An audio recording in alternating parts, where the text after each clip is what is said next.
Hi hello welcome to my புதுமை channel. இன்றைக்கி ஒரு ஹெல்த்தியான தோசை எப்படி செய்யுதுன்னு பார்த்துடலாமா? வீடியோ ஸ்கிப் பண்ணாமல் பாருங்கள் ஃப்ரெண்ட்ஸ். ஒரு கப் கோதுமை மாவு, ஒரு கப் ராகி மாவு, கொஞ்சம் ரவை சேர்த்துக்கோங்க.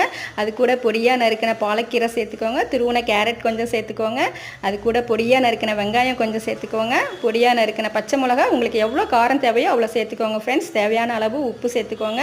இவங்க எல்லாத்தையும் ஒரு கிளாஸ் தண்ணி விட்டு நல்லா தோசை மாவு பதத்துக்கு கரைச்சி ஓரமாக மூடி போட்டு வச்சுருங்க ஃப்ரெண்ட்ஸ். ஒரு 1/2 அன் ஹவர் கழித்து எடுத்து தோசை ஊற்றுங்க. நல்லா ஒட்டாமல் வரும். ரெண்டு பக்கமும் எண்ணெய் விட்டு செவக்க எடுங்க.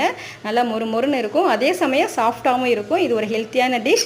இதுக்கு காம்பினேஷன் இட்லி பொடியும் நல்லெண்ணெயும் ட்ரை பண்ணி பாருங்கள். டேஸ்ட் அல்டிமேட்டாக இருக்கும். குழந்தைங்கள்லேருந்து பெரியவங்க வரலும் விரும்பி சாப்பிடுவாங்க. இந்த பாலக்கீரையோட கசப்பு தோசையில் தெரியாது ஃப்ரெண்ட்ஸ். வீட்டில் ட்ரை பண்ணி பாருங்கள். பிடிச்சிருந்தா கமெண்ட் பண்ணுங்கள், ஷேர் பண்ணுங்கள், நம்ம சேனலை சப்ஸ்கிரைப் பண்ணுங்கள்.